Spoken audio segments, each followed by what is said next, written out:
incredible. I mean, he's scaring blokes. And in A-League, informed midfielder Marcelo Corusca has agreed to a new deal with Adelaide United. He'll play on at Highmarsh next year, which will be his third season at the club.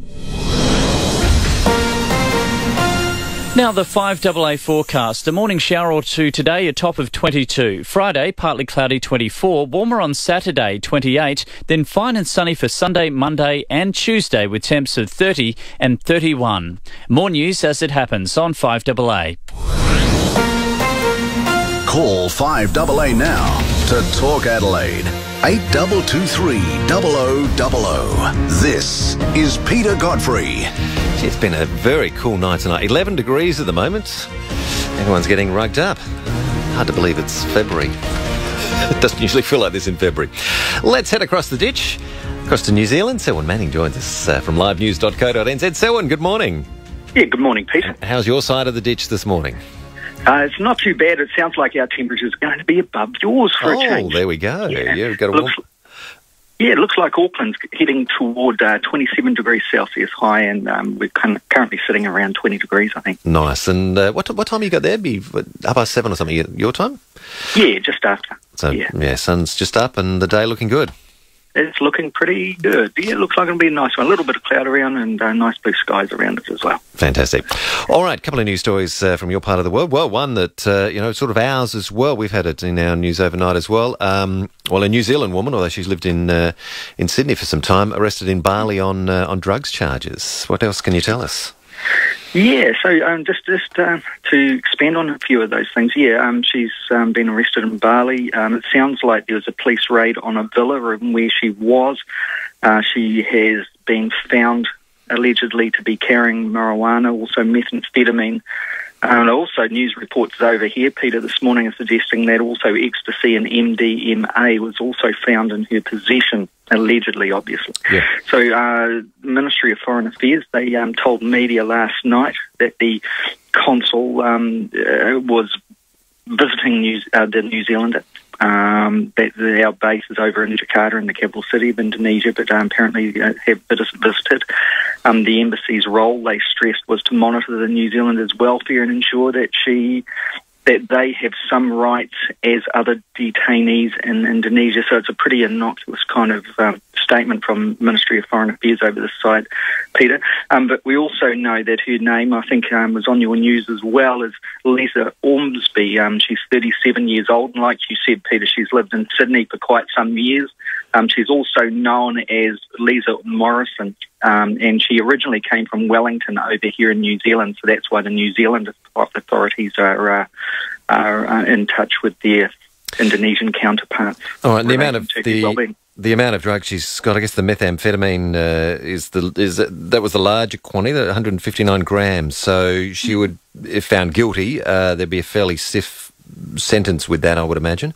Yeah, reports over this side of the ditch, Peter, is suggesting that she could even be facing a life sentence. Of course, as soon as this news broke over here, mid-evening yesterday, that the suggestions were that there were parallels in the sense to Chappelle Corby, who obviously has just been released on bail.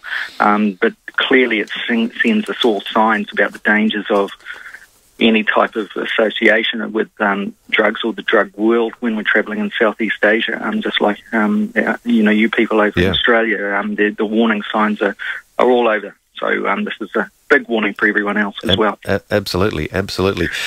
Is it known, had she been in Bali a long time, is anything like that known, or her movements sort of leading up to that raid, that where these alleged drugs were found in her possession?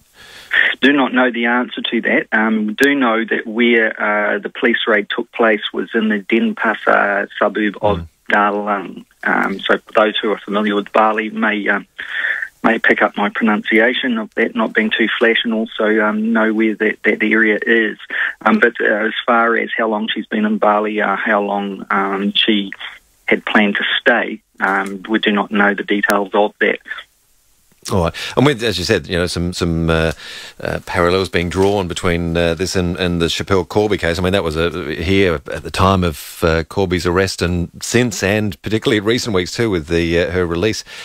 So much discussion on it, so much, everybody having views on the guilt or innocence and things like that. Is there that kind of discussion happening in New Zealand? Is it of that scale or not?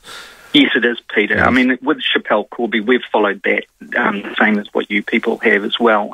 It's been very much one that brings others to mind over here. And back in the 1980s, there was a New Zealander and her son apprehended in Malaysia, Lorraine Cohen and Aaron Cohen. Her son was a heroin addict from the time he was born, and they were facing a death sentence over there.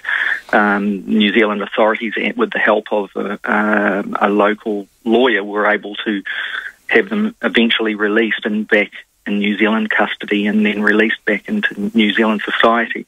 These types of issues are certainly fresh in New Zealanders' minds, but Schapelle Corby certainly in recent times. And once again, the charges here are alleged. It was a police raid on a villa, and where this Leeza Ormsby was. And so I guess we have to wait for all the finer details to come out before we can really figure out what has gone on there. Yeah, indeed. All right, let's move on. Some excitement, some celebrations in regard to your cricket, is there? Your international cricket side, the Black Caps, hitting form? Yes, absolutely. I mean, suddenly New Zealanders have woken up that we have a very good cricket team, Peter. We don't want to hear that. You don't want to hear that. Where's my dump button, Selwyn? There must be a few seconds delay on this so you can cut me out. Yeah. So what's that? So they've had a little bit of a rough time of late.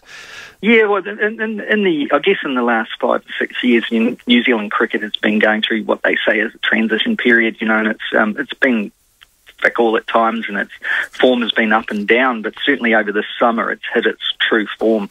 Some would say true form. Come on, Manning. But it's been highlighted really, and with the captain Brendan McCullum. He this week, Peter, he scored 302 runs with the bat against India. Wow. And remember, India is considered to be the number 2 side in the world, and this record of 302, it's the all-time record held here in New Zealand by a New Zealand cricketer. Martin Crowe previously held the record of 299 runs, which he accumulated in 1991.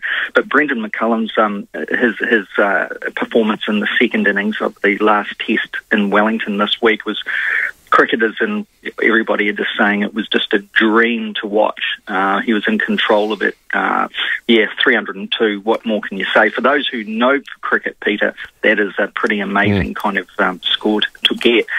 Even with my limited knowledge, I can appreciate that, that's for sure. So you're saying off here is a little bit like Hogan's Heroes with Sergeant Schultz. I know nothing about cricket. Yes, exactly.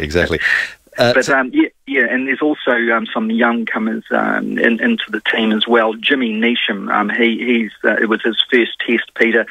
He notched up 137 runs. That's the highest score ever for a number 8 batsman in New Zealand, and also the 10th Kiwi really to score a test century in his debut.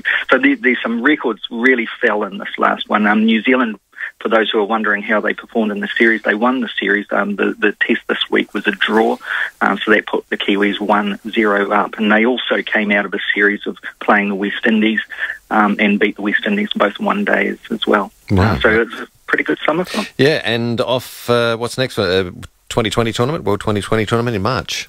Yeah, that's right. Yeah, so in March, they're heading over there and looking forward to it, obviously. Apparently they're just thinking, this is great, we'll have a couple of weeks rest and then back into it. So, but honestly, you can see around the place. There's been years since you really see kids in any number in the parks playing cricket, and you can see them out there with a cricket bat. Already, isn't that great? Whacking around, isn't it good? Yeah, no, that's fantastic. It's always the good the good offspin of, pardon the pun, of success like that on the sporting field when it encourages kids to get out there and be it grab a bat or a ball or whatever, kick a footy around, whatever. Yeah, great stuff. And there's been some fantastic photographs of Brendan McCullum from when he was a little boy, like 3-4 years old, out there with a cricket bat and playing with his family, things like that. So it's good. Yeah, absolutely.